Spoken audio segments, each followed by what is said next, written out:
আপনার জন্য আমি চেক বইটা নিয়ে এসেছি ম্যাডাম। চেক বই পরে হবে ভুতুরিয়া বাবু। আহ, কি যেন নাম আপনার ডিরেক্টর সাহেব? মুখুটি, পিনাকি মুখুটি। পিনাকি মুখুটি। মুখুটি বাবু, আমি ভুতুরিয়া বাবুর কাছ থেকে পরে চেক নিয়ে নেব। আচ্ছা, আগে আপনার বাঁধানো বইটা দিন, দেখি, পড়ি, ভাবি। বাঁধানো বই মানে? ও মা, আগে তো বই লেখা হবে, তারপর তো তার থেকে বই হবে নাকি? হ্যাঁ, মানে সেটা এখনো ঠিক তৈরি হয়নি। ও, তাহলে সেটা আগে ঠিক করুন ভাই, তারপর চেক টেক হবে।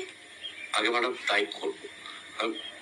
কিছু যদি মনে না করেন ম্যাডাম, ওই আপনার হাতে, মানে এটা তো কুমারীর চরিত্র, কলেজে যায়, ওই আংটিটা যদি। ও